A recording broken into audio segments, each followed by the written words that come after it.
क्योंकि माइनॉरिटी के हमारे पास तो बहुत सारे इशूज हैं। तो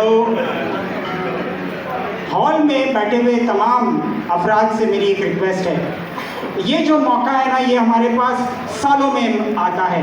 इन तमाम अफराद के लिए जोरदार तालियां होनी चाहिए।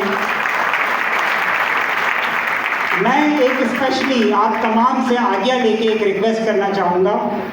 हमें जिनसे सीखने का मिलता है ना, मैं तो कहता हूँ कि वो मेरे लिए यूनिवर्सिटी का दर्जा रखते हैं, क्योंकि उन्होंने हमारे समाज में इतनी सेवा की है और पंचायतों में स्पेशली उन्होंने अपना एक इतना समय गुजारा है कि अगर आज वो सत्संग समाज में होते तो शायद गुरु बन चुके होते। तो मैं रिक्वेस्ट करूँगा तुलसी मेरू सानिया साहब से कि वो आएँ और इनके लिए भरपूर तालियाँ होनी चाहिए, भरपूर तालियाँ।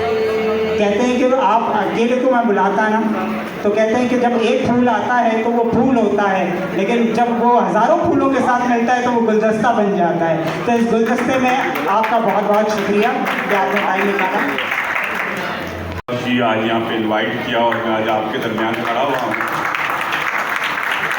इस जगह और इस इलाके से मेरा तकरीबन 30 साल का तो वास्ता हो चुका है। तब से 30 साल हो गए और ये हॉल मुझसे पहले जमशेद अहमद खान साहब ने बनाया था, और ये बना भी आप ही लोगों के लिए था कि यहाँ पर नीचे हमारे हिंदू भाई, ऊपर क्रिश्चियन भाई, ये दोनों मिल कर रहे हैं। और क्योंकि बीच में कुछ ऐसे हालात हुए कि ऊपर कब्ज़ा हो गया, वो आप लोगों को पता है। यहाँ पर भी एक किस्म का कब्ज़ा ही था कि कोई ये हॉल ये क्लिफ्टन के 8 करोड़ के लोगों के लिए नहीं बना, 8 करोड़ के फ्लैट में रहने वालों के लिए नहीं बनाया गया। ये बहुत जो गरीब लोग हैं इस इलाके के अंदर, बहुत गरीब लोग हैं, मुझे पता है, उनके लिए बना। इसको कारोबार बना दिया। तो फिर मैंने फैसला किया कि ऐसा नहीं होगा, ये लोगों के लिए बना है, गवर्नमेंट ने बनाया है, ये किसी की ज़ाती मिल्कियत नहीं हो सकती। उसके बाद ही मैंने वो इक़दाम उठाए, फिर ये इस तरह भी हुआ, कोर्ट ने, टाउन ने आप लोगों के हवाले कर दिया। मेरा सिर्फ एक ही पॉइंट था कि इधर यहाँ ठीक है, आप नॉमिनल पैसे ले लें कुछ चीज़ों के लिए जो पड़ती है, लेकिन कमर्शियल 20-20, 25-25 हज़ार रुपये नहीं लेने। तो 20-20, 25 हज़ार रुपये यहाँ लिए जाते थे, वो मैंने उसकी वजह से मैंने ये इक़दाम उठाया था कि नहीं, ये कि हाथी एक मस्त चाल हालतो જાય છે, ઓલા કૂતરા ભોંકતા હોય છે, લેकिन ઓલો હાથી મૂડી તક નથી જોતો કે કૂતરા તો ભૂખતા જ રહે છે ને ભગવાનનું કામ છે। તો લિહાઝા આવું કામ કરો, કરીને બતાવો તો ખબર પડે। ખોટા કામ કરીને તમે તમારી બાઈત્રી બતાવો છો કે અમે આવા છે, ડૂબીને મરી જાઓ યાર। તો લિહાઝા ભાઈ હું આ મારી આયા ઘણે વાત ने हूँ खत्म करूँ छूँ। और अमे जे आ हॉलનું કાર્ય કરી રહ્યા છે જ્યાં સુધી અમારાથી થાય છે ત્યાં સુધી અમે કરતા રહું और हमारा के साथियों ने हमें सहयोग देता रहूं। बोलो सदगुरु देव की। हमारे अगर गुरु की कोई बात है तो हमारा में से एक बोली लिए थे तो हमारा बताइए एक साथ साथ। और આપણે હજી કોઈને કાઢવા નથી આવી છે ભાઈ। કાઠિયાવાડી સમાજના પટેલ બીજા બી છે, એકદમ જરૂર આવી જાય। જ્યારે સમજ આવી જાય ને કે સમજ જ્યારે આવે છે તો એકદમ આવી જાય। આપણે કોઈને દોષ બી નથી દેવો કે કોઈને નિંદા બી નથી કરવી। જ્યાં સુધી પ્રેમ ભાવ લૂંટાવતા રહો તો એકદમ એને પછતાવો જરૂર છે। તો પછતાવો જ અંદાજથી મોટી વાત છે। જ્યારે પછતાવો મને થઈ જાય તો હું તો આપ લોકોના ચરણોમાં આવી જાય। આ જ વાત છે, બસ મારી પાસે બીજી કોઈ વાત નથી। આવો ક્યાંથી લઈ આવે છે ખબર નહીં, કઈ માર્કેટમાં મળે છે।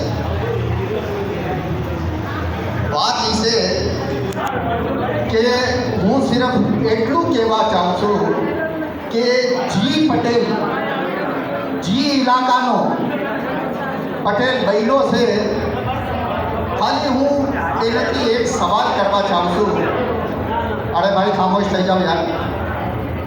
હું એનાથી એ સવાલ કરવા ચાહું છું કે ઈવે એને એના ઇલાકામાં क्या पॉजिटिवली काम કર્યા, क्यों प्रोग्राम लीधु એના ઇલાકામાં રહેવાવાળા કાઠિયાવાડી સમાજના બચાવવા છે.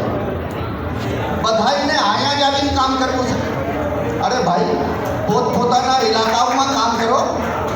તમારા ઇલાકામાંથી ઘણા બચ્ચા આપણી સમાજના માણસો રહી ગયા છે. કોઈ પટેલને એ તક નથી ખબર કે એના ઇલાકામાં આપણી કાઠિયાવાડી સમાજ કેટલી રહી છે. એના પાસે ગિનતી જ નથી. અને પટેલ બનવા આવ્યો. આ સમજથી બહાર છે કે પટેલ ખેલી રહ્યા છે એક જ પોલમાં. તો આપ મહેરબાની કરીને આ બધું બંધ કરો. પોતપોતાના ઇલાકાઓમાં સમાજના વાસ્તુ, સમાજની ભલાઈ વાસ્તુ કોઈ પ્રોગ્રામ નિકાલો, કોઈ પ્રોગ્રામ કરો. અરે હું તો એ હેરાન છું કે આ જે 15-16 મેળા બનેલી છે એ લોકોના ઇલાકાઓમાં આજ સુધી શરાબ અને ચરસ ખતમ નથી થઈ. પોતાના સમાજના ઘરોમાં એ બચ્ચાઓને આજ સુધી કોઈ તાલીમ નથી. એ લોકો દેવા હતું, એ લોકોના પાસે કોઈ પ્રોગ્રામ. તો ભાઈ મહેરબાની કરો, પોતપોતાના ઇલાકાઓમાં કામ કરો જે સમાજની ભલાઈના વાસ્તુ હોય. આ સમાજ છે ને, આ બહુ ગરીબ સમાજ છે અને બહુ મુશ્કેલથી આ એક પ્લેટફોર્મ બન્યું છે. और અહીંયા બચ્ચાઓને ફ્રીમાં એજ્યુકેશન યાની કે કમ્પ્યુટર શીખવવામાં આવે છે, મેથની ટ્યુશન દેવામાં આવે છે.